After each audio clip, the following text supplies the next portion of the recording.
Et ce message, il m'est venu assez rapidement dans la journée de jeudi. On va donner le titre d'emblée, ça s'appelle la bénédiction de l'Esprit dans nos vies. C'est ça qu'on va voir dans l'Épître aux Romains au chapitre 8. Voilà, bon, je voulais vous poser une question, mais j'ai déjà donné la réponse. Si on voulait parler du Saint-Esprit, quel chapitre vous choisiriez? Voilà, si vous disiez, bon, admettons qu'aujourd'hui j'aimerais faire un message sur le Saint-Esprit, bon, moi je vous ai donné le mien, mais vous auriez pu penser à un autre texte, hein. Mais il me semble que ce texte-là est assez fondamental sur l'enseignement que l'Église doit recevoir sur le Saint-Esprit. On va expliquer pour ça. Il y a beaucoup de choses qui sont dites dans certains milieux sur le Saint-Esprit, on en parle beaucoup, on fait appel à lui, on développe ce qu'il fait sur terre, enfin bon. Il y a des choses parfois bibliques, des choses vraies, il y a des choses parfois qui sont exagérées, il y a des choses qui sont un peu rendues mystiques, un peu bizarres, et puis des fois il y a carrément des choses qui sont totalement fausses, totalement inventées, et voire incroyablement à côté de ce que dit la Bible. Si on prend ce chapitre, Romains chapitre 8, ça commence ainsi: il n'y a donc maintenant aucune condamnation pour ceux qui sont en Jésus-Christ, qui marchent non selon la chair, mais selon l'esprit. Alors là, l'esprit, on a mis un petit E. Dans le grec, sachez qu'il n'y a pas de majuscule quand ça a été écrit. Donc c'est le contexte qui permet de se dire, est-ce que c'est l'esprit saint ou l'esprit de l'homme? C'est pas évident de voir du contexte ce qui est de l'un ou ce qui est de l'autre. Mais ce qui est sûr, c'est que le chapitre 8 de Romains, il y a au moins une dizaine de références, voire plus, du Saint-Esprit. Voilà, et on va en voir quelques-uns. Mais ce que je voulais montrer avant tout, c'est que ce chapitre, même si, encore dans le grec, c'est pas découpé comme nous, les chapitres c'est venu après, pour comprendre ou pour mieux contextualiser le texte, mais quand même, là, ce chapitre 8 commence par « Il n'y a aucune condamnation pour ceux qui sont en Jésus-Christ et qui marchent selon l'Esprit ». On verra si c'est Esprit Saint ou Esprit de l'homme. Et ça se termine au verset 39 avec, ou même on peut commencer au verset 38, « Je suis assuré que ni la mort, ni la vie, ni les anges, ni les principautés, ni les puissances, ni les choses présentes, ni les choses à venir, ni la hauteur, ni la profondeur, ni aucune autre créature ne pourra nous séparer de l'amour de Dieu manifesté en Jésus-Christ, notre Seigneur. » Ce que je veux dire par là, c'est que du début à la fin du chapitre, on est dans les encouragements que le Seigneur veut nous donner, la bénédiction que le Seigneur nous donne, et surtout, il veut rassurer les chrétiens qui sont éprouvés. Et du début à la fin, tout ce qu'il y a dans ce chapitre vise à rassurer, à réconforter et à assurer les chrétiens de quelque chose. Et si dans ce chapitre, bien que ça commence par un verset qui parle de Jésus-Christ et se termine par Jésus-Christ, on est d'accord. Toute bénédiction, et même le Saint-Esprit en nous, tout ce qu'il peut faire en nous, commence et termine par Jésus-Christ. On ne peut pas séparer. C'est pour ça que n'ayez pas peur que, parce qu'on va parler du Saint-Esprit aujourd'hui, il ne faudrait pas qu'on oublie Jésus-Christ. On n'oubliera pas Jésus-Christ. Il est l'origine et il est la conclusion, il est le commencement et la fin de toute bénédiction dans nos vies. Mais le Seigneur a tout de même jugé bon, c'est même pas un mais, et le Seigneur a jugé bon de nous parler du Saint-Esprit de plusieurs manières dans ce chapitre. C'est aussi un chapitre, quand on le voit à partir du verset 29, ceux qu'il a connus d'avance, il les a aussi prédestinés à être conformes, et c'est tout un enseignement sur ce à quoi le Seigneur nous prédestine en tant que croyants. Donc c'est un chapitre fondamental pour la doctrine de la prédestination, mais aussi à la fin, et là encore je dis mais, oubliez le mais, et aussi à la fin, vous avez cet enchaînement à partir du verset 32, « Lui qui n'a pas épargné son propre fils, mais qui l'a livré pour nous tous, comment ne nous donnera-t-il pas toute chose avec lui, qui a... » Bon, et là vous connaissez tout ce texte-là, après, c'est l'encouragement à ne craignez rien, je suis avec vous, si Dieu est pour vous, voilà. Donc ça c'est la conclusion. Le début c'est il n'y a aucune condamnation, la conclusion c'est puisque tout ce qu'on a développé, alors ne craignez rien, tout est protégé, tout est dans la main de Dieu, il nous a prédestinés à être rendus conformes à son Fils, et jusque-là, rien ne pourra nous séparer de son amour. Donc c'est ça le principe même de ce chapitre. c'est une bénédiction, c'est un encouragement, c'est pour rassurer les croyants. Et le Seigneur a jugé bon de nous parler de son esprit dans ce chapitre. Et là, ça n'est pas pour rien. Et donc, il ne faudrait pas croire que quand, dans certains milieux, on combat les errements de ceux qui parlent d'une certaine manière du Saint-Esprit et de son action dans nos vies, il ne faudrait pas croire qu'on ne croit pas que le Saint-Esprit soit important ou que le Saint-Esprit n'est pas dans la Bible. C'est comme quand les gens nous disent « Ah oui, mais vous, les protestants, vous ne croyez pas à la Vierge Marie. » Mais si, on croit à la Vierge Marie, mais pas dans les termes. Pas dans les termes que vous les voyez. Et sur le Saint-Esprit, nous croyons et nous vivons. Et nous avons une grande bénédiction à avoir cette vie par l'Esprit de Dieu dans nos vies. Et le Saint-Esprit est fondamental. Et en réaction à certaines erreurs, n'oublions pas ce que la Bible dit. La Bible parle du Saint-Esprit en des termes sans équivoque. Donc on va voir dans ce chapitre pourquoi et à quel point le Saint-Esprit dans nos vies est fondamental et est une grande bénédiction. Et pendant plusieurs jours cette semaine, j'étais très encouragé tout simplement d'avoir redécouvert ça dans ce chapitre. Ça m'apaisait. En certaines circonstances, c'était un refuge pour moi de me rappeler ce que le Seigneur disait du Saint-Esprit dans ma vie. Et on va voir en quoi. On va voir 5 choses.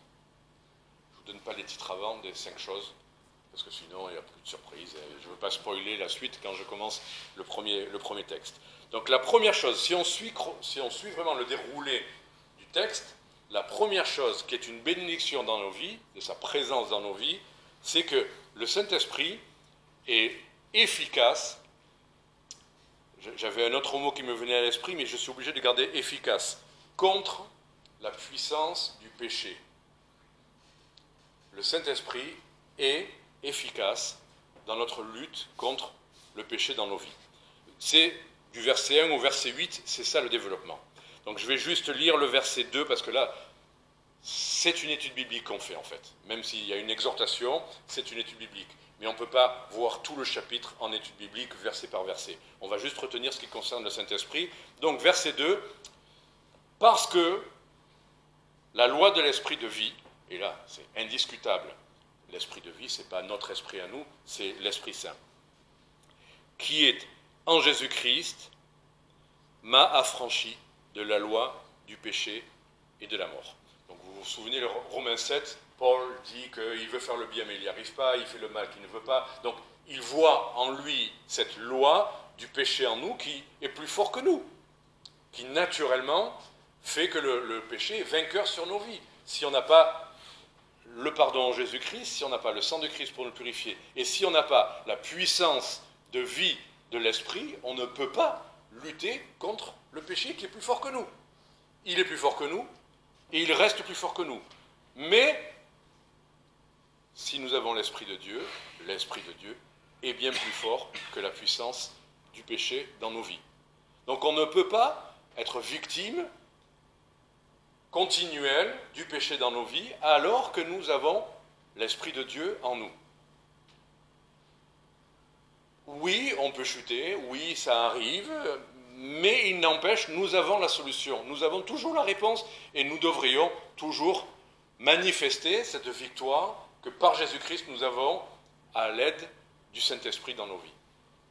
Donc ça, c'est l'enseignement du verset 2, du verset 6 et 7, reprenez ce verset. L'affection de la chair, c'est la mort, mais l'affection de l'esprit, c'est la vie et la paix, parce que l'affection de la chair est inimité contre Dieu, car elle ne se soumet pas à la loi de Dieu, et en effet, elle ne le peut pas. Et bien que Dieu nous promette, nous assure que la loi de l'esprit de vie est toujours supérieure à la loi du péché et de la mort dans nos vies, il nous dit qu'il y a quand même quelque chose que nous devons faire. Ça n'est pas systématique, ça n'est pas automatique. Et c'est un peu ça le problème avec certains croyants, qui voient bien que c'est écrit dans la Bible, et qui disent « mais moi j'y arrive pas, mais moi j'y arrive pas, mais moi j'y arrive pas ». Bon, pourquoi certains y arriveraient, pourquoi certains n'y arriveraient pas? Pourquoi on y arrive de manière intermittente?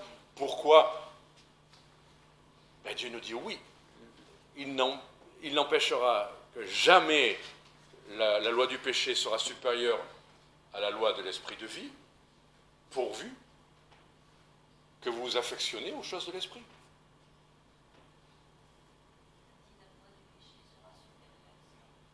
jamais, mais j'ai commencé par un jamais.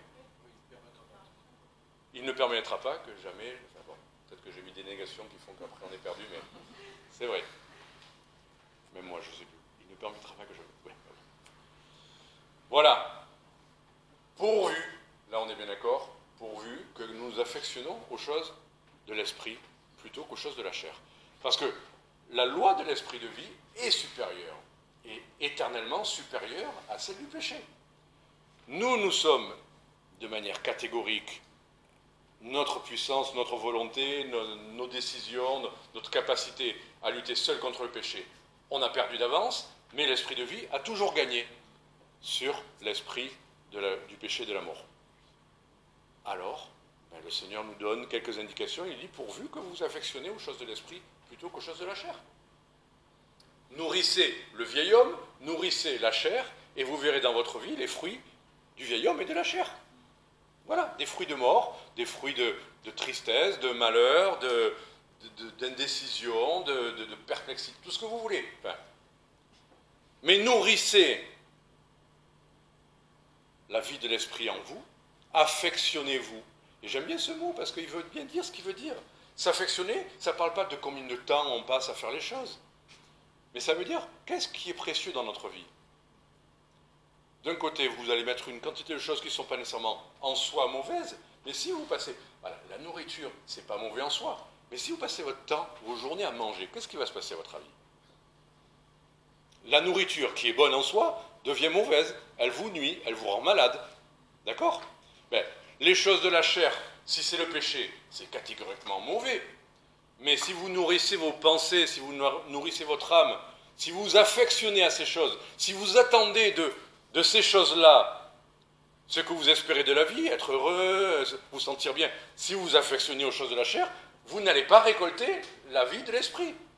Vous allez récolter les états d'une âme qui est soumise aux choses de la chair. Frustration, pas assez, c'est pas bien, ça me plaît pas, je suis triste pourquoi, enfin, etc., etc.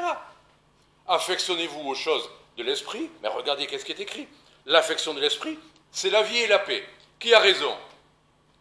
Nous qui disons, mais non, mais moi ça ne marche pas, ou Dieu qui dit, l'affection de l'esprit, c'est la vie et la paix. Moi je suis convaincu que Dieu a raison et que nous avons tort. C'est que nous ne faisons pas, en l'occurrence, l'investissement, l'affection que Dieu attend de nous. Et si vous dites, oui, mais moi j'essaye, des fois, regardez, ce matin j'ai lu pendant 1 heure, hein, et pourtant je ne suis pas bien pour autant.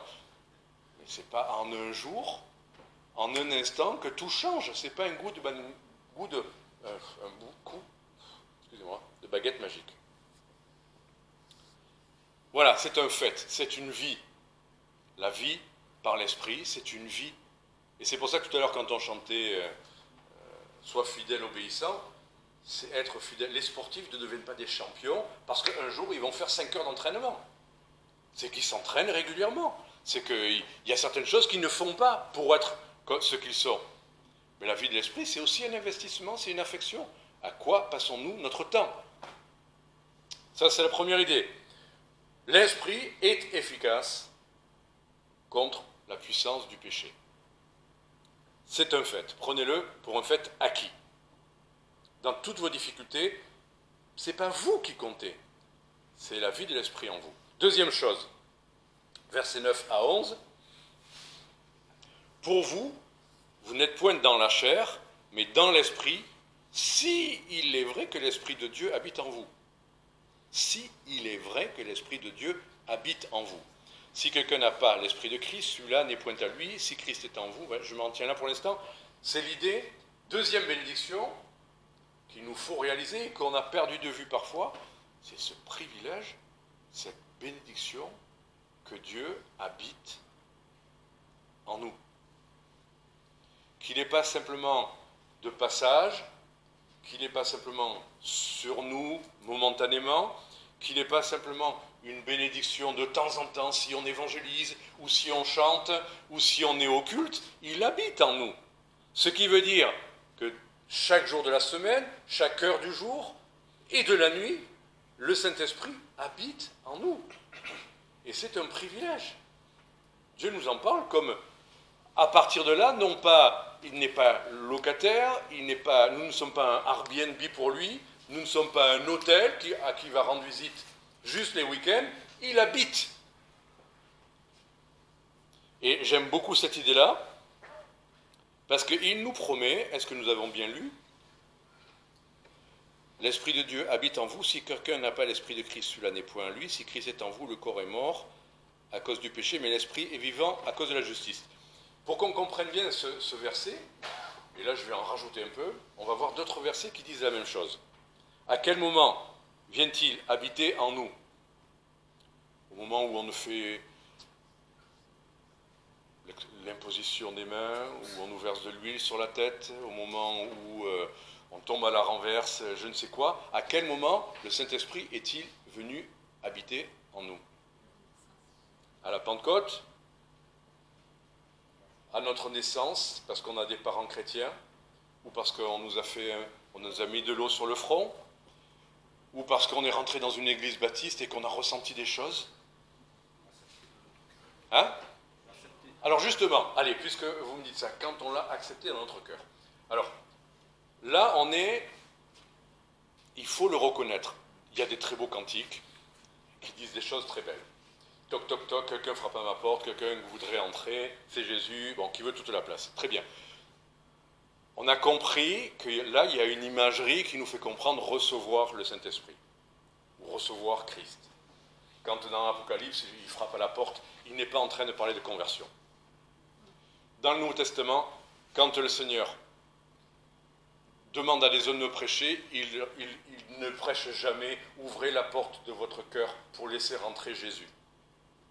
Montrez-moi un texte, une prédication de qui que ce soit qui le dit. L'image nous aide à comprendre quelque chose. Mais la réalité, c'est pas que d'un coup on ouvre notre cœur, Jésus rentre en moi. La réalité, c'est crois au Seigneur Jésus et tu seras sauvé. L'évangile est prêché et c'est crois au Seigneur Jésus et tu seras sauvé. Et là, systématiquement, c'est crois au Seigneur Jésus, c'est pas ouvre ton cœur. C'est une image. Et dans l'Apocalypse, c'est pas une image pour l'évangélisation. Même si on utilise à ça, c'est pas un mal de le faire. Mais faisons attention. Ne disons pas à quelqu'un qu'à ouvrir la porte de ton cœur et Jésus va rentrer. Ah, super. Il habite en moi, mais c'est pas... Avec l'Airbnb, vous avez les clés maintenant qui sont dehors et la mairie va tous les enlever. C'est pas comme ça. Non, il faut avoir vu qui est Jésus-Christ. Il faut avoir compris ce qu'il a fait à la croix pour nous. Et c'est bien ça qui génère la foi dans le Seigneur Jésus. Et c'est ça que les prédicateurs ou ceux qui annoncent l'Évangile expliquent, révèlent, et c'est ça que quelqu'un doit voir, entendre, pour recevoir et comprendre Jésus-Christ. Oui, on le reçoit. C'est vrai, son esprit vient habiter en nous. Là, je vous ai un peu développé, mais on va quand même lire 2-3 versets. Éphésiens chapitre 1, versets 7 et 8. Il y a trop de gens qui pourraient dire aussi « Ah, mais je l'ai toujours eu en moi. » Non. Non. Là encore, vous pouvez dire « Non, on ne l'a pas par la naissance. Non, on ne l'a pas parce qu'on est fait, on a grandi dans une famille chrétienne. » Même une famille avec des parents missionnaires ou pasteurs et femmes de pasteurs, on n'est pas des chrétiens automatiquement parce que les parents le sont. Éphésiens 7, en lui, donc c'est en Jésus-Christ, en qui nous avons la rédemption, par son sang, la rémission des péchés selon les richesses de sa grâce. Alors, je suis un peu surpris là. Mais commence un peu avant, parce que peut-être que là... Non, alors c'est ça. Non, ça devrait être ça, Éphésiens, si tu la continues. Parce que la suite...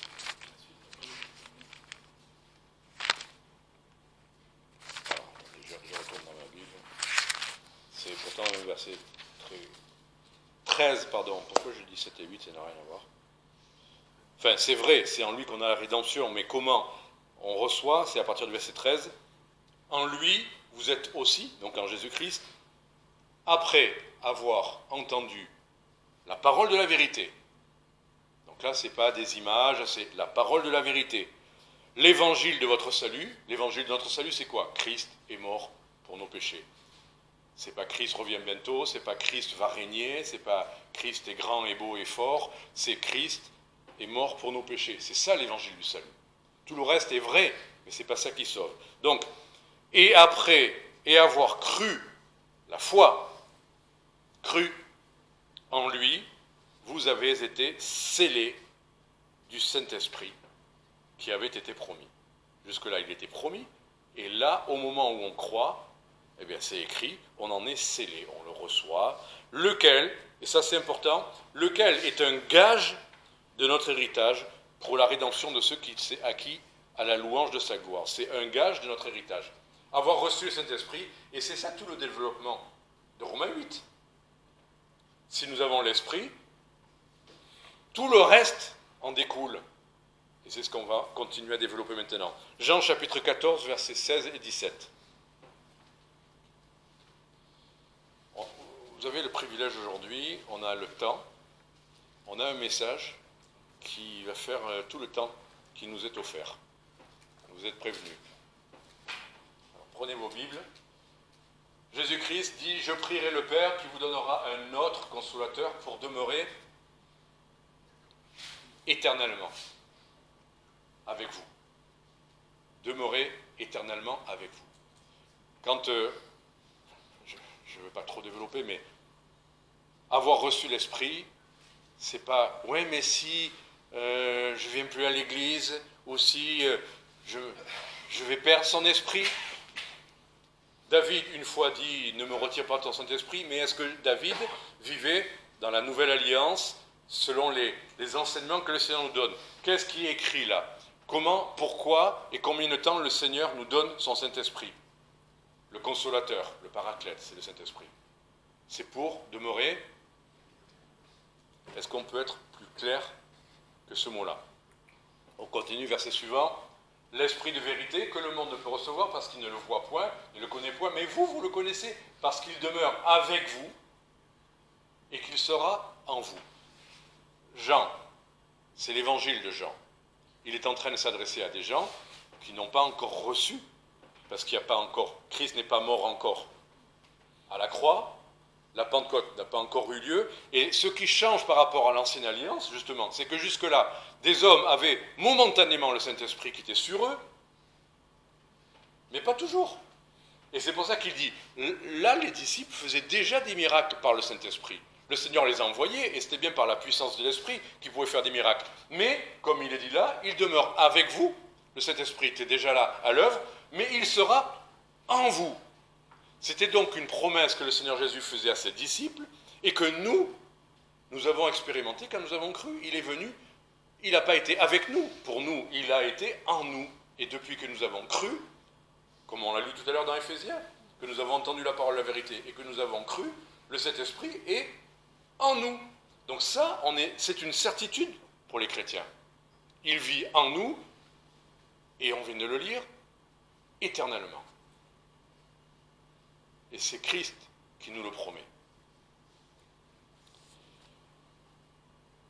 Petit détail, il y a écrit un autre consolateur. Qui était le premier consolateur? Jésus. Donc Jésus était venu pour consoler mon peuple. C'est Ésaïe qui dit ça. C'est Jésus est venu consoler son peuple et lui apporter le salut. Et quand Jésus dit qu'il va remonter, il enverra un autre consolateur. On y reviendra tout à l'heure un peu autrement. Matthieu 28. Alors, deux versets que notre frère nous a lus, on va les reprendre.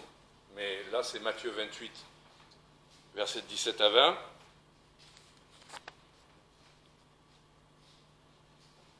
Parce que là, on vient de voir le Saint-Esprit qui sera avec vous, ou en vous, éternellement. Matthieu 28, verset 17, là, c'est Jésus-Christ dont il est question. Quand ils le virent, ils l'adorèrent, mais il y en eut qui doutèrent. Puisqu'ils doutent, qu'est-ce que Jésus va leur dire? Jésus s'approchant leur parla, il leur dit « Toute puissance m'a été donnée dans le ciel et sur la terre. Allez, donc, et instruisez toutes les nations, les baptisant au nom du Père, du Fils et du Saint-Esprit, et leur apprenant tout ce que je vous ai commandé, et voici, je suis avec vous tous les jours jusqu'à la fin du monde. » Juste, on va y revenir après avec un autre verset, mais c'est à la fois l'Esprit qui demeure en nous éternellement et Jésus qui dit « Je suis avec vous tous les jours jusqu'à la fin du monde ». Qu'est-ce que vous comprenez de ça?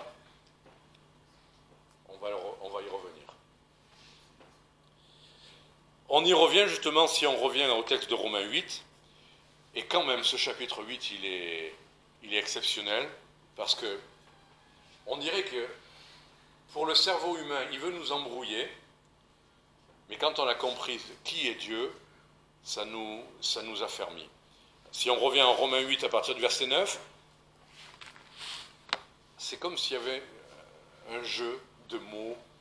Pour vous, vous n'êtes point dans la chair, mais dans l'esprit, s'il est vrai que l'Esprit de Dieu habite en vous. Donc appelons-le l'Esprit de Dieu. D'accord ? Or, si quelqu'un n'a point l'Esprit de Christ, c'est l'Esprit de Dieu ou c'est l'Esprit de Christ ? Là, je parle comme quelqu'un qui ne comprend pas ce que Dieu est ou qui Dieu est. Donc, il est l'Esprit de Dieu qui habite en nous, mais avoir l'Esprit de Dieu, c'est avoir l'Esprit de Christ. Là, si on réfléchit en mathématiques, c'est facile, hein ? Bon. Ah, tu as fait aussi, tu es agrégé en mathématiques, Christ, bravo. Mais celui qui n'a pas l'Esprit de Christ, qui est l'Esprit de Dieu, ben celui-là n'est pas en lui. Donc on a compris aussi que si on ne l'a pas, on n'a rien. D'accord ? Sans l'Esprit de Dieu, ne croyons pas qu'une bonne vie chrétienne, que de lire la Bible, que de venir à l'église baptiste, ou je ne sais quoi, fait de vous... Non, c'est ce qui fait de nous quelque chose ou rien, c'est d'avoir ou ne pas avoir l'Esprit de Dieu, l'Esprit de Christ. Et verset 10, juste pour s'embrouiller un peu plus, et si Christ est en vous... Ah non, mais tu as dit l'Esprit, c'est pas Christ. Oui, c'est Christ. Si vous avez l'Esprit de Christ, vous avez Christ en vous. Et quand tout à l'heure il dit que Dieu, que l'Esprit habite en nous éternellement, il est tous les jours avec nous jusqu'à la fin, et qu'ailleurs il est dit que c'est Christ qui le dit, c'est que l'Esprit de Dieu, l'Esprit de Christ, Christ, Dieu, c'est à la fois la même chose et à la fois c'est trois personnes en une. Voilà, cherchez pas plus compliqué. Donc si Christ est en vous, verset 10, le corps est bien mort à cause du péché, mais l'esprit est vivant à cause de la justice, c'est un fait. Si Christ est en vous, le corps est bien mort. Ne vous inquiétez pas. Donc vous n'avez pas besoin de lui obéir. Là, on ne va pas y revenir. Verset 11, et si l'esprit de celui qui a ressuscité Jésus des morts, donc là, ça semble distinct. L'esprit de celui qui a ressuscité Jésus des morts habite en vous, celui qui a ressuscité Christ d'entre les morts rendra aussi la vie à vos corps mortels par son esprit qui habite en vous. C'est mathématique. Enfin, c'est l'histoire d'inclusion et de... Ça va, il fait ça de la tête, donc j'ai le droit de le dire. Voilà, si l'Esprit de Christ, qui est le même que celui que nous avons reçu, est l'Esprit de Dieu qui a ressuscité Christ, par son Esprit, ben cet Esprit que nous avons reçu nous ressuscitera aussi, de manière aussi certaine, parce que c'est son œuvre que de ressusciter celui qu'il tire d'entre les morts. Voilà, donc juste pour dire que même ça, l'Esprit qui habite en nous, nous met au contact et en relation avec les trois personnes du Dieu Tout-Puissant, Père, Fils et Saint-Esprit, et à la fois distinctes et indistinctes. Quelque chose d'un peu plus pratique maintenant, c'est la troisième chose. Que fait le Saint-Esprit dans nos vies ? Quelque chose qu'on n'imagine plus à quel point c'est précieux. Voilà. Aujourd'hui, on vous dit, tiens, viens à telle heure, à tel endroit que vous ne connaissez pas, à n'importe quel endroit du globe. Vous dites, mais je ne suis jamais allé là-bas, comment je vais faire ça ? Nous, on doit aller en Italie, passer par des endroits qu'on n'est jamais passé, mais on n'est pas inquiet. Pourquoi on n'est pas inquiet ? Hein ? Bravo, le GPS. Pendant des années, j'ai lutté contre ça, mais maintenant, mais heureusement que j'ai le GPS. Parce qu'on ne peut pas avoir des cartes de tout, partout, de tous les pays du monde. On va en Savoie, après on descend à travers la montagne, on va se retrouver à Milan, et puis après à Florence, et puis après à Pise, et puis après à... C'est pas un souci, parce qu'on a un GPS. La vie sur Terre est compliquée. Il y a des choses qui se passent qui sont très compliquées. Nos propres vies, savoir ce qu'on doit faire, ne pas faire, vivre, avec qui vivre. Chaque jour pourrait être très compliqué. Mais le Seigneur nous a promis, verset 13, non, c'est verset 14 en fait, tous ceux qui sont conduits par l'Esprit de Dieu sont enfants de Dieu, c'est le verset 14. Bon, on peut commencer par le 13, mais parce que le 13 dit, si vous vivez selon la chair, vous mourrez, mais si par l'Esprit vous faites mourir les œuvres du cœur, comment on fait mourir? En marchant. C'est écrit à plusieurs reprises, en marchant selon l'Esprit. Mais ça veut dire être conduit par l'Esprit. Être conduit par l'Esprit. Alors, encore un message en soi. Être conduit par l'Esprit. Qu'est-ce que ça veut dire? Marcher par l'Esprit. Qu'est-ce que ça veut dire? Je vous donne des petites images. Comme un courant d'eau que Dieu conduit lorsqu'il nous amène où il veut. On est de l'eau, il nous amène où il veut. Ou est-ce que c'est, il est un aimant qui nous attire, sans qu'on sache comment, vers lui, de partout où on doit aller? Ou est-ce que c'est, intérieurement, je sens que je dois faire ça, ou je dois faire ça? Alors, je ne critique pas ces trois possibilités. Dieu a mis en nous un esprit qui nous conduit, ça c'est la réalité. Vous connaissez ce chant? Allez, voilà, pour faire participer. Est-ce qu'il y a un... Si on disait, tiens, le Saint-Esprit nous conduit, qu'est-ce qu'on pourrait chanter comme cantique? C'est beau, on est tous... Ça c'est l'onction, on a tous pensé à la même chose. C'est nos cerveaux. Il me conduit, c'est facile de se rappeler le cantique, il me conduit. Donc là, j'étais sûr que vous auriez... et qu'on aurait tous la même réponse. Il me conduit, douce pensée. Repos pour mon âme lassée. C'est beau. C'est reposant cette idée, il me conduit. J'ai l'impression d'être...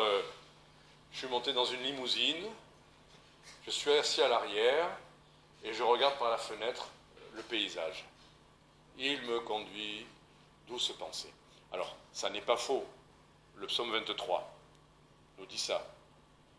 Mais qu'est-ce qu'on doit comprendre de cette idée de « il me conduit » ? Comment on peut la compléter? Il me conduit,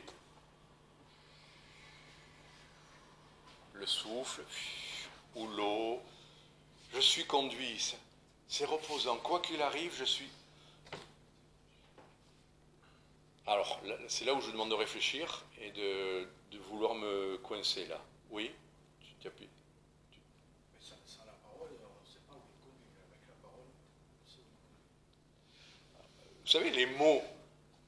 Je crois qu'il prend la direction, il dirige notre vie, notre pensée, et cela nous évite de nous éparpiller. Cela nous donne la paix et la confiance.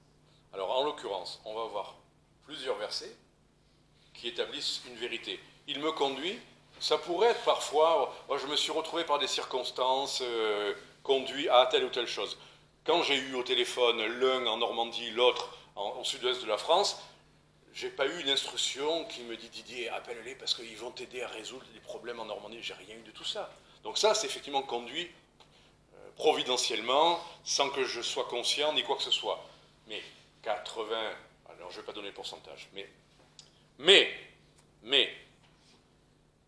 Matthieu 11, qu'on a lu tout à l'heure, versets 28 et 29, ce repos pour mon âme lassée, vient de quoi? De l'idée qu'il me conduit? Oui, mais à la fois de quoi? Venez à moi, vous tous qui êtes fatigués et chargés, je vous soulagerai. Continue. Chargez-vous de mon joug et apprenez de moi. Apprenez. D'autres versions disent et recevez mes instructions. Mais j'aime bien cette idée à la limite. Je reconnais que je suis habitué à recevoir mes instructions, parce que là c'est clair, il me donne des instructions, j'obéis. C'est reposant ça. Qu'est-ce qui est reposant d'aller à l'armée? On va vous épuiser, mais c'est reposant parce qu'on vous dit tout ce que vous avez à faire. Pour moi, c'est reposant de savoir que quelqu'un est censé me conduire. Mais comment me conduit-il? Est-ce que je dois attendre des circonstances, que ça soit ça, toujours Parce qu'il y a des vents qui sont favorables, qui ne sont pas du tout sa volonté, et il y a des vents défavorables, qui sont pourtant les chemins par lesquels on doit passer. Paul est pris dans une tempête, vent défavorable, pourtant c'était le plan de Dieu. Et vent favorable qui souffle, et pourtant c'était vraiment pas ce que Dieu voulait. Alors, recevez de moi vos instructions, ou reprenons le verset tel qu'il est formulé là, parce qu'il nous donne deux indications, apprenez de moi. Donc c'est de Christ. Qu'est-ce que ça peut vouloir dire apprenez de moi? Allez, là, c'est du français. J'aime bien qu'on fasse du français. Les profs de maths, vous savez parler français. Qu'est-ce que ça peut vouloir dire? Exemple. Apprenez de moi, ça peut vouloir dire, en français, à mon exemple. C'est écrit dans la Bible. L'exemple de Christ, sa manière de vivre, ses paroles, ses indications, enfin, tout ce qu'il est, tout ce qu'il a fait, on apprend de lui. Comme on apprend d'un coach ou quand on apprend de quelqu'un qu'on veut imiter. Et le Seigneur nous demande ça. Mais apprenez de moi, ça veut dire aussi autre chose. Écoutez-moi. Écoutez-moi. Et comment le Seigneur va nous parler? Si je marche dans la rue, d'un coup je lui dis, va à droite, Didier. Va à gauche, Didier. J'entends pas de voix comme ça. Mais des fois, je demande au Seigneur si pour chercher des places, je dois aller à gauche ou à droite. Mais, de manière générale, apprenez de moi, ça veut dire écoutez-moi. Et là, on est catégoriquement sur ce que le Seigneur, de manière certaine, nous demande. Mais alors, comment le dit-il? Alors justement, j'ai eu avec une sœur une petite discussion, elle me dit « Oh !» Elle venait d'un certain milieu, et je peux le dire parce que c'est elle qui me l'a dit. Et elle m'a dit « Oh, c'est celui-là et celui-là, il y a l'onction sur eux. Oh, vraiment, il y a une onction sur eux. » Alors, est-ce que vous ressentez une onction particulière sur moi aujourd'hui? On peut hésiter, hein? Hésitons. Mais de toute façon, il n'y a pas de risque. Je peux vous répondre oui, avec certitude. Mais il y a aussi une onction, et je peux le dire avec la même certitude, sur chacun de vous.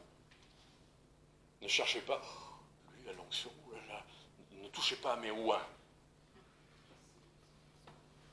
Ne luttez pas contre ce que le ouin a dit. Qu'est-ce que ça veut dire ça? 1 Jean, chapitre 2, verset 26.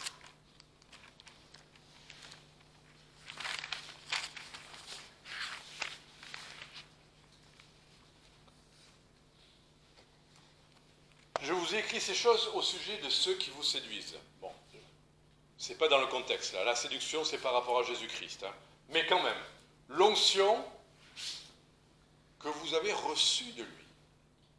Ça ne dit pas l'onction qui repose sur vous quand vous prêchez. Ça ne dit pas l'onction qui repose sur vous parce que vous êtes un prophète ou je ne sais quoi. Non, l'onction que vous avez reçue de lui demeure en vous. Ces mots-là, ça vous renvoie à quelque chose qu'on reçu et elle demeure en vous. On a vu ces mots-là très exactement tout à l'heure. Et vous n'avez pas besoin que personne vous enseigne, mais comme cette même onction vous enseigne toutes choses. Qui nous enseigne toutes choses, au fait? Dans Jean chapitre 14, il vous conduira dans toute la vérité. Elle vous enseigne toutes choses, elle est véritable, et elle n'est pas un mensonge. Demeurez en lui, donc lui, c'est Jésus-Christ, pas elle, selon qu'elle vous a enseigné. Donc ça dit trois choses de manière évidente. On l'a reçue, elle n'est pas là et elle s'en va, elle n'est pas sur certains particuliers dans l'Église, c'est tous les chrétiens. Vous l'avez, il ne se pose pas la question. Vous avez reçu cette onction. Elle demeure en vous. Qui demeure en nous? On l'a vu, c'est l'Esprit de Dieu. L'onction, en fait, nous l'avons. Vous l'avez. Chacun de nous, nous l'avons. Si nous avons l'Esprit de Christ, si nous avons l'Esprit de Dieu, si nous l'avons reçu et qu'elle habite en nous, c'est l'Esprit de Dieu dont il est question là. Et elle vous enseigne. Ben oui, c'est l'Esprit de Dieu qui nous enseigne. Et restez dans les enseignements qu'elle vous a enseignés. Ne cherchez pas, Seigneur, montre-moi maintenant quelque chose pour aujourd'hui.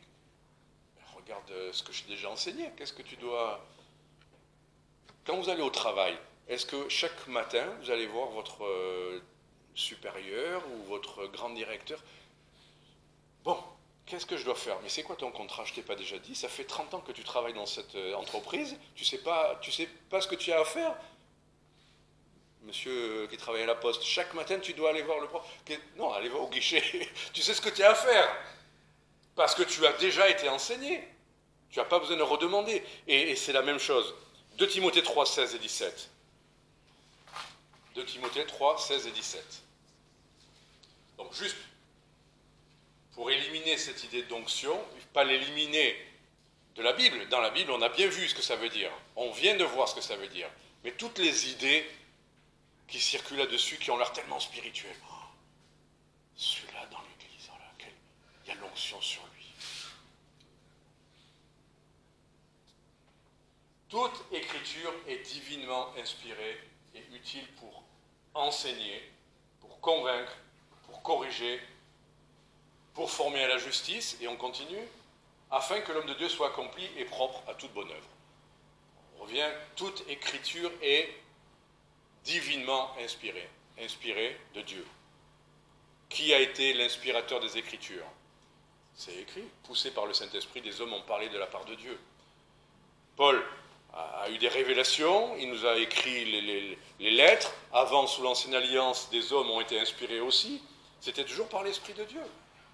Donc, pourquoi on aurait besoin de quelque chose de plus ou de mieux aujourd'hui, alors que Dieu nous a dit, mais le Saint-Esprit a parlé. Tu n'as qu'à regarder. Et là encore, dans l'entreprise, si on venait poser des questions alors qu'on nous a donné une feuille de route, ben regarde dans ton cahier comment faire. Là, allez, petite anecdote rigolote, mais à la librairie, on a eu notre première cliente avec une carte bleue. On avait eu juste une petite heure de formation sur la caisse enregistreuse, la carte bleue et tout ça. C'est rien, mais il faut quand même savoir les choses dans l'ordre, quel bouton appuyer. Alors en rigolant, je dis, vous êtes ma première cliente, on va voir comment ça se passe. J'ai appuyé sur le ticket quand il ne fallait pas. Enfin, heureusement qu'elle m'a aidé, Mylène aussi était là. À elles deux, elles ont réussi à faire la chose. Moi j'étais... Mais j'avais qu'à regarder sur mon cahier où j'avais tout écrit. J'avais qu'à regarder sur la photo que le frère m'avait envoyée de toutes les choses. Mais j'y suis allé un peu trop... J'étais un peu perturbé, un peu, voilà, et puis je parlais en même temps à la dame, enfin... Regardez ce qui est écrit. Demandez à Dieu, effectivement, de vous conduire, mais regardez ce qui est écrit. Ne cherchez pas là-haut, là, regardez pas le ciel. Regardez ce qui est écrit. Jean, chapitre 14, verset 17. Pourquoi on peut se permettre de dire ça? Parce que d'emblée, le Seigneur avait prévenu, Jean chapitre 14, verset 17, « Je vous l'esprit de vérité que le monde ne peut recevoir parce qu'il ne le voit pas. » C'est l'esprit de vérité. C'est lui qui a donné toutes les Écritures. Donc si vous avez des idées, mais que vous n'avez pas vraiment de certitude, peut-être que le Seigneur va vous donner une certitude, une conviction en lisant dans les Écritures. Et pour terminer sur ce point-là, je reconnais que ça m'arrive des choses où on ne peut pas savoir. Est-ce que je dois partir? Est-ce que je ne dois pas partir? Mardi, je commence à avoir mal au dos. Je dis, Seigneur, est-ce que je vais à la distribution ou pas? C'est risqué. Et je reconnais. Bon, je lisais dans la Bible et le Seigneur m'a encouragé. Je suis tombé sur le verset qui dit « Qui sont beaux les pieds de ceux qui annoncent de bonnes nouvelles ». Subjectif. J'aurais pu y aller, avoir très mal au dos quand même et devoir rentrer à la maison. Mais là, j'ai eu le sentiment subjectif que le Seigneur m'a encouragé, ne t'inquiète pas, vas-y. On n'a pas eu de problème, il a plu, je suis parti. Mais on a commencé quand même, et j'ai pas eu de problème de dos ce jour-là.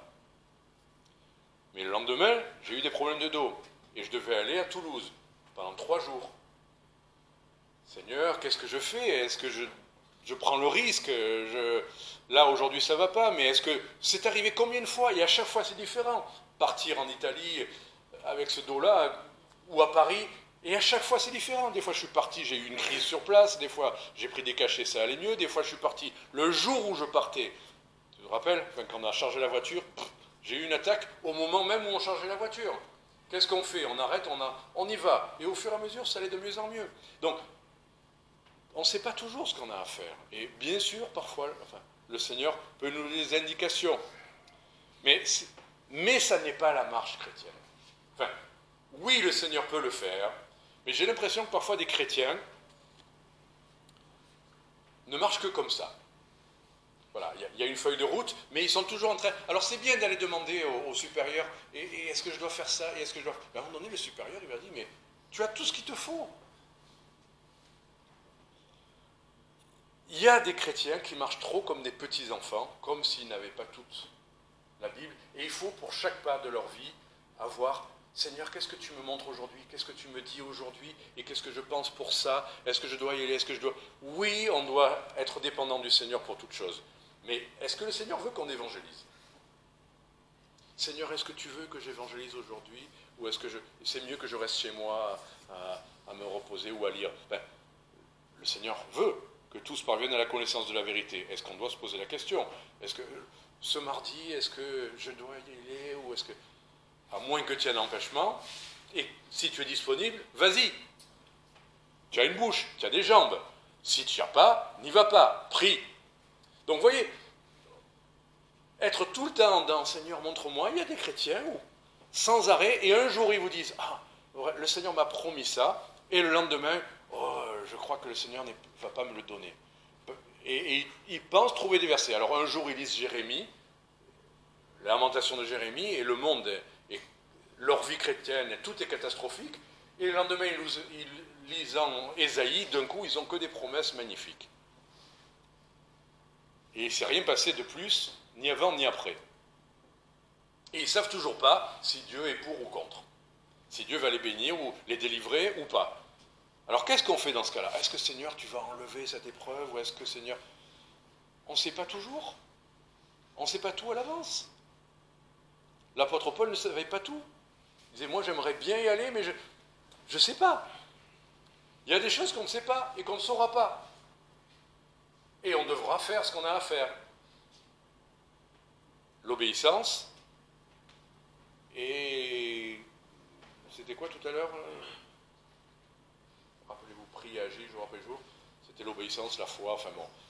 On continue. Donc ne soyons pas des enfants à demander des versets tous les jours pour est-ce que Seigneur aujourd'hui je dois être gentil ou est-ce que je dois être méchant, enfin bon. Est-ce que Seigneur dans cette circonstance je dois me disputer avec lui ou est-ce que je dois rester paisible? Est-ce qu'aujourd'hui j'ai le droit de me bagarrer dans la rue ou pas parce qu'on m'a fait une queue de poisson? Arrêtons. Est-ce que j'ai le droit aujourd'hui de regarder des bêtises? Enfin, il y a des choses qu'on n'y revient pas. L'enseignement nous donne à peu près tout ce dont on a besoin, et oui, parfois le Seigneur nous donne des indications. Oui, il nous conduit parfois par son esprit sans qu'on ait un verset, parfois comme une inclinaison du cœur. Oui, reconnaissons ça aussi, mais jamais contre ce qu'il a déjà dit. Jamais contre ce qu'il a dit. Et là, je vais aller beaucoup plus vite, mais bon, c'est quand même une bénédiction d'être conduit par Dieu, quoi. D'une manière ou d'une autre, on est conduit par Dieu. Moi, je trouve que c'est ça, repos pour mon âme lassée, c'est de savoir qui va conduire. Je ne sais pas tout. Et en attendant, je ne sais pas quelque chose, eh bien, je continue. Je marche. Ou je tends. Ou si tu me dis de rester, je reste. Si tu me dis de partir, je pars. Si tu me dis de faire ça, je fais. Mais si tu me l'as dit, c'est pas un jour oui, un jour non. Marie, elle repassait dans son cœur les promesses qu'elle avait reçues. Si Dieu vous a vraiment fait une promesse, repassez-la dans votre cœur. Ne redemandez pas à Dieu, est-ce que vraiment tu m'as dit? Enfin, ou demandez-lui tant que vous n'êtes pas certain. Autre chose d'encourageant, versets 15 à 18, vous n'avez pas reçu un esprit de servitude pour être encore dans la crainte.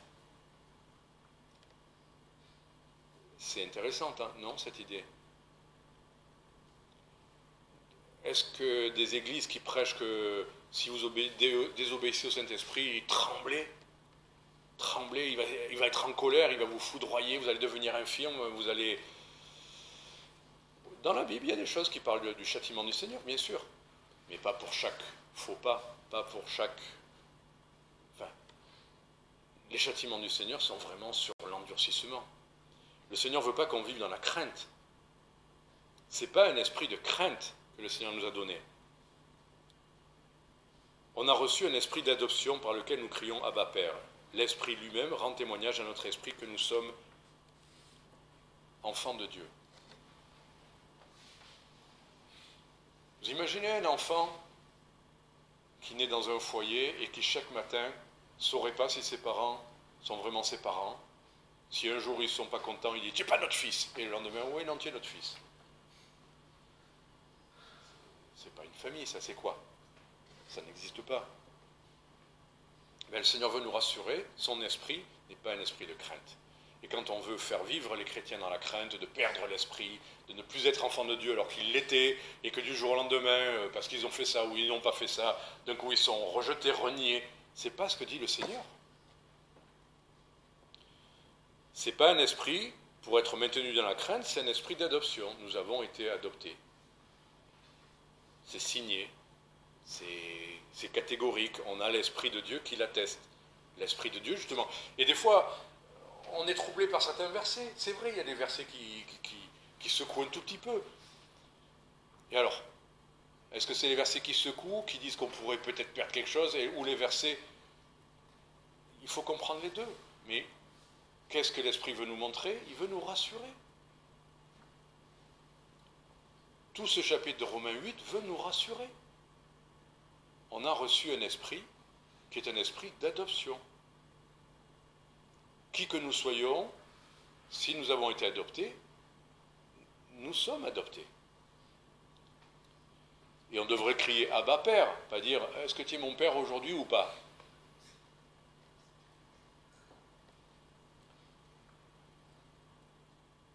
Versets 23 à 25. Et non seulement elle, mais nous aussi qui avons les prémices de l'esprit, on en a les prémices. Nous soupirons en nous-mêmes en attendant l'adoption, la rédemption de notre corps. L'idée de l'adoption, c'est que nous avons été adoptés en Jésus-Christ, mais que cette adoption ne sera réelle, effective, que quand notre corps sera transformé, à l'image du Père et du Fils. Et verset 24, on l'a vu la semaine dernière, nous sommes sauvés en espérance. En espérance. Et je termine, versets 26 et 27. Et même aussi l'Esprit nous soulage dans nos faiblesses, car nous ne savons ce que nous devons demander pour prier comme il faut. Mais l'Esprit lui-même intercède pour nous par des soupirs qui ne peuvent s'exprimer. Toutefois, celui qui sonde les cœurs connaît quelle est l'affection de l'Esprit qui prie selon Dieu pour les saints. L'Esprit de Dieu est pour nous. Il intercède pour nous, il nous soulage ou il nous soutient dans nos faiblesses. Donc, est-ce que ce n'est pas une grande bénédiction de savoir que l'Esprit que Dieu a mis en nous, qui habite en nous, qui est un esprit d'adoption, il est pour nous. Chaque jour. Vous avez des gens que vous... À l'école, c'est une illustration, mais les mamans, la plupart du temps, pensent que leurs enfants ont raison. Quand ils reviennent et s'il y a un problème, les mamans... Moi, j'avais tendance à dire, oui, mais si t'arrivait ça, c'est que tu as fait ça ou je sais pas quoi. Les mamans, non, mes enfants, on doit leur vouloir du mal, ou c'est la maîtresse qui n'est pas gentille, ou c'est les copains qui font pas ce qu'il faut. Je sais pas. Les mamans n'ont peut-être pas toujours raison, ou pas toujours tort non plus. Mais en tout cas, le Saint-Esprit est toujours pour nous. Il ne dit pas que nous sommes toujours gentils et donc que nous sommes dignes qu'il soit pour nous. Il dit, le Saint-Esprit est toujours pour nous. Il intercède pour nous. Il nous soulage dans nos faiblesses. Quand on est en difficulté, il ne se met pas en colère en disant, encore en difficulté, mais débrouille-toi un peu, tu as tout ce qu'il faut, tu n'avais qu'à pas faire ci, ou tu n'avais qu'à pas faire ça. Non, il est toujours pour nous. Il nous aide, il nous soulage dans nos faiblesses. On est perplexe, ben, lui-même intercède pour nous. Pour nous. Et il prie, selon Dieu, pour les saints. Sans distinction, pour les saints. Il veut toujours le meilleur, il veut toujours notre bien. Donc, si ça devait passer par des corrections, le Seigneur le ferait, il n'y a pas de souci. C'est pas comme aujourd'hui dans l'éducation permissive. Ou même aujourd'hui, les psychologues ou les travailleurs sociaux sont obligés de dire, bon, il faut un peu cadrer quand même. il faut un peu dire à nos enfants qu'il y a des choses qui ne sont pas bien. Pas dire, voilà. Donc le Saint-Esprit peut nous corriger par sa parole, il peut nous corriger s'il le faut par des circonstances, mais quoi qu'il en soit, il est toujours pour nous et il prie pour nous. Il est toujours en train d'œuvrer pour notre bien. Il est à nos côtés. Quand vous savez qu'il y a quelqu'un qui vous veut que du bien, même s'il vous gronde, ça va. C'est rassurant, moi, je trouve. C'est rassurant. Quelqu'un qui ne dit pas toujours que vous êtes merveilleux, ça me rassure plus. Voilà. Donc si de mémoire vous vous souvenez, alors juste pour faire fonctionner nos ménages. 1. Le Saint-Esprit est une bénédiction, pourquoi? Moi j'ai fermé mon cahier, hein, donc on en est au même point. Hein. Voilà. On va essayer de reconstruire le message. Dans notre lutte contre le péché, le Saint-Esprit est efficace. Deuxième chose.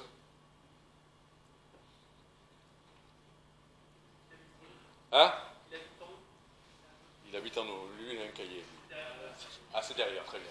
Il habite en nous. Éternellement. Il vit en nous. Ça, c'est une bénédiction. 3. Il nous conduit. Il nous conduit. Mais par sa parole. Il nous a donné ses instructions, à nous de chercher à ce qu'il nous conduise. C'est fondamental parce que notre paix, notre repos, n'est que si on se sait conduit. Il y a des conducteurs de bus aujourd'hui qui font que leur bus tombe dans le ravin parce qu'ils étaient ils avaient fumé de la drogue, un s'endort, l'autre il a fumé de la drogue. Mais le Seigneur nous conduit. On peut être tranquille, il ne s'endort pas, il est tout à fait lucide et il sait tout ce qu'il fait. Il sait tout ce qu'il fait, il sait où il doit nous conduire. Donc il nous conduit, c'est rassurant. Il est un esprit de filiation, c'est-à-dire nous sommes ses enfants. Il veut qu'on se souvienne toujours qu'on est ses enfants. Et il est pour nous. Le Saint-Esprit, l'Esprit de Dieu est pour nous. Que ça nous rassure. Et si vous lisez la suite de ce chapitre-là, vous allez voir que j'ai l'assurance que rien ne pourra nous séparer. Nous sommes plus que vainqueurs en Jésus-Christ, nous sommes toujours vainqueurs. Voilà, parce que le Saint-Esprit vit en nous, puisqu'il est venu habiter en nous, on peut être assuré de tout ça. Que le Seigneur vous bénisse.